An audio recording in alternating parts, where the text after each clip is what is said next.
Mga kagulat world, isang nakakagulat na balita mula sa mundo ng basketball. Coach Norman Black, isa sa pinakagalang na pangalan sa Philippine basketball history, opisyal nang inanunsyo ang powerhouse lineup ng Gilas Pilipinas para sa darating na Thailand SEA Games. At kung babasahin mo ang mga pangalan, mapapaisip ka agad. Grabe, parang pang Asia Cup na ang lakas, hindi lang pang SEA Games. Una sa lahat, confirm na si Justin Brownlee, ang naturalized hero na matagal nang nagdada ng puso at galing para sa Pilipinas. Kasama niya si Ange Kwame, isang malupit na rim protector at rebound machine na siguradong magiging sandalan ng Gilas sa ilalim. Pero hindi dyan nagtatapos. Nandiyan din si Ray Parks Jr., isang tested scorer at wing defender na sanay sa international competition. Ang pinakabago at nakaka-excite, Remy Martin, ang explosive guard mula sa Arizona State at Kansas, na may NCAA championship experience.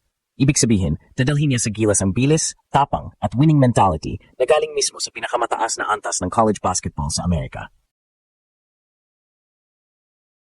Dagdag pa dyan sina Matthew Wright na kilala sa clutch shooting, Dave Ildefonso na bata pero may tapang, Jason Brickman na isa sa pinakamagaling na playmakers sa Asia, at si VJ Pre, isang versatile forward na kayang magbigay ng hustle at depensa. Kung titignan ang roster nito, halatang hindi nagbibiro ang Gilas.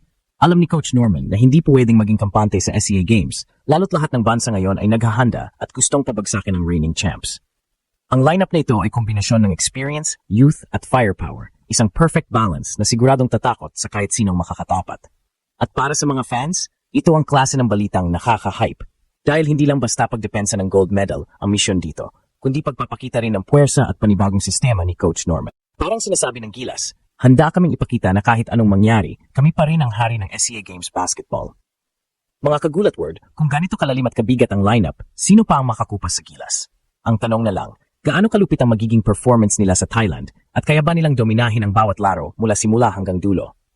Mga kagulat word, kung iniisip nyo na magiging madali ang SEA Games para sa Gilas Pilipinas, aba, maghanda kayo. Dahil Coach Norman Black ay nagbato ng bomba, inanunsyo niya ang lineup na talagang nagpayanig sa buong basketball community. Imagine mo, mga pangalan na parang pang Asia Cup o pang World Cup, ilalaban lang sa Southeast Asia. Grabe, ibang klase. Unahin natin ang pinaka-inaabangan, Justin Brownlee. Hindi na bago sa atin si JB dahil ilang beses na niyang pinatunayan na handa siyang magsakripisyo para sa Pilipinas. Kahit may iniinda na injury dati, bumabalik siya palagi para magsuot ng Gilas jersey. Sa SEA Games, asahan nating magiging focal point pa rin siya ng opensa, lalo na't sanay siya sa physical play at clutch moments. Kasama niya ang isa pang naturalized player na matagal na rin nating kilala, Ange Kwame. Kung may kalaban na may malalaking frontline, siya ang sagot. Rim protector, rebounder, at energy guy na laging nagbibigay ng depensa at hustle. Imagine mo na lang kapag pinagsabay sina Kwame at Brownlee, isang deadly inside-outside combo na hirap tapatan ng kahit sinong SEA nation. Ngayon, punta naman tayo sa mga wings at guards. Ray Parks Jr., tested na sa international level, may karanasan sa Japan B-League at kayang bumantay ng malalaking guards o wings. Siya ang tipo ng player na hindi lang scorer, kundi two-way threat. Dagdag pa si Matthew Wright, ang shooting specialist na maraming beses nang nag-clutch shot para sa Gilas. Sa SEA Games, kapag tight game, tiyak na hahanapin ang bola kay Wright para tuldukan ng laban. Pero teka, hindi pa dyan nagtatapos. Remy Martin, mga kagulat world, ito ang wild card ng team. Isang explosive guard na may NCAA championship experience sa Kansas. Alam niyo ba kung gaano kahirap manalo sa NCAA? Billions ang nanood, pressure to the max. At galing siya doon, meaning immune na siya sa pressure ng SEA Games. Kaya niyang tumakbo sa fast break, gumawa ng sariling tira at magdala ng energy sa Gilas. Sa youth movement naman, nariyan si Dave Ildefonso, isang batang forward na galing din sa Korea Pro League. He's young, hungry, at may international exposure. Perfect balance sa veterans na kasama niya. Tapos may Jason Brickman, one of the best floor generals in Asia. Alam ng lahat na assist machine siya, parang Chris Paul ng Asia. Magaling magpasa, mataas ang basketball IQ, at kayang kontrolin ang tempo ng laro. Huwag rin natin kalimutan si VJ Pre, ang hustle forward.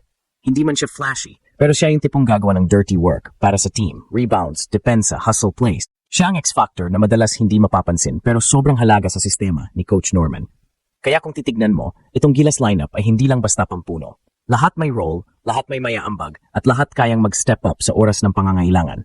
SEA Games pa lang ito, pero para bang naghahanda na rin tayo para sa mas malalaking laban.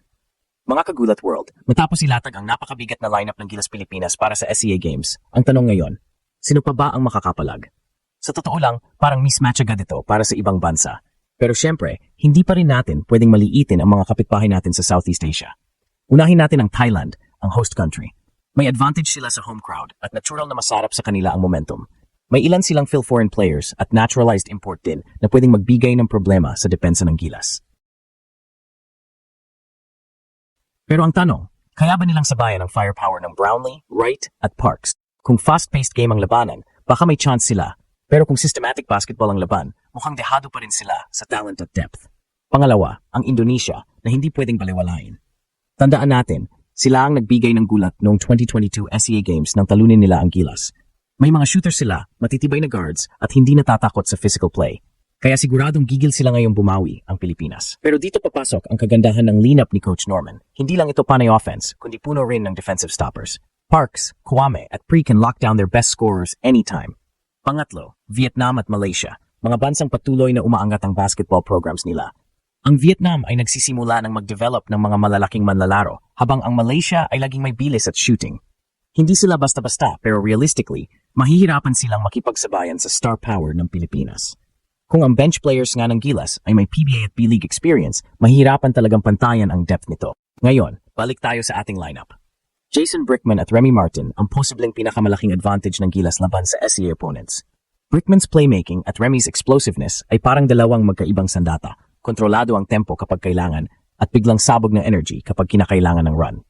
Para bang meron tayong yin and yang sa guard spot na kayang mag-adjust sa anumang sitwasyon. Dagdag pa riyan, ang presence ng Brownlee at Kwame sa loob ay parang insurance policy.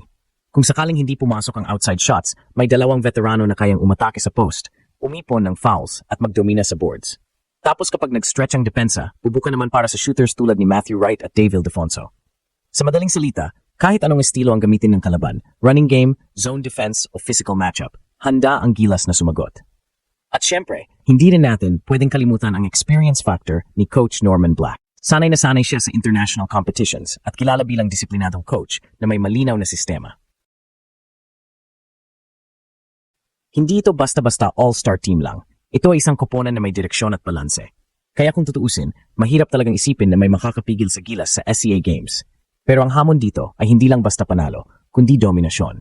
Dahil sa dami ng talent sa lineup na ito, asahan nating malaking expectation mula sa fans. Hindi lang gold medal, kundi statement wins laban sa lahat ng makatapat. Mga kagulat world, kung titignan natin sa mas malalim na anggulo, hindi lang simpleng gold medal hunt ang dala ng lineup na ito para sa Gilas Pilipinas. Ito ay mensahe sa buong Southeast Asia na kahit anong mangyari, hindi pa rin mawawala ang Pilipinas bilang basketball capital ng rehiyon. Pero higit pa sa SEA Games, malaki ang implikasyon nito sa long-term Gilas program. Ang pagsasama ng mga veterans tulad ni Brownlee at Wright, kasabay ng younger core na sina Dave Ildefonso at VJ Pre, ay parang blueprint kung paano hahalili ang bagong henerasyon. May halong karanasan, firepower at enerhiya, isang timpla na kayang dalhin hanggang sa mas malaking torneo tulad ng FIBA Asia at World Cup qualifiers.